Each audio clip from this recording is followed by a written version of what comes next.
Sir আমরা লাইভে আছি, আপনি যদি আমাদের সাথে একটু সময় দেন। স্যার আমরা লাইভে আছি, স্যার আমরা লাইভে আছি। আচ্ছা, আমি প্রথমেই বলে নেই আমরা যে এই নতুন একটা সময় পেয়েছি, আমরা যে দেশকে গড়ার এই যে একটা সময়টা পেয়েছি, আমাদের ভুলে গেলে চলবে না। এই সময়টা আমরা অর্জন করেছি আমাদের যে আবু সাইদ, মুগ্ধ, একটা 6 বছর মেয়ে রিয়া, 4 বছরের বাচ্চা আহাদ, অসংখ্য মানুষের আত্মদান, অসংখ্য মানুষের শহীদ হয়েছে, বিভিন্ন রাজপথ রক্তে রঞ্জিত হয়েছে। এত বড় একটা গণ অভ্যুত্থান বাংলাদেশের ইতিহাসে কেন, যে ছাত্ররা মিলে 25-26 বছরের ছাত্ররা মিলে একটা স্বৈরাচারী, একটা অত্যাচারী, নির্যাতনকারী সরকারকে ক্ষমতাচ্যুত করতে পেরেছে, এটা এই উপমহাদেশে না পৃথিবীর ইতিহাসে খুব বিরল ঘটনা। এই বিজয়ের তাৎপর্য আমাদের অনুভব করতে হবে এবং এই বিজয় আমাদের উপর যে দায়িত্ব দিয়েছে সেই দায়িত্ব আমাদেরকে আত্মস্থ করতে হবে।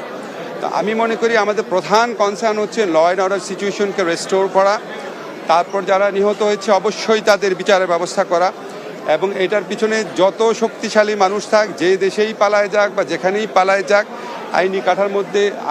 আইনি কাঠামোর মধ্যে বিচারের ব্যবস্থা করা বা উদ্যোগ নেওয়া, আহত যারা আছে তাদের পুনর্বাসনের ব্যবস্থা করা।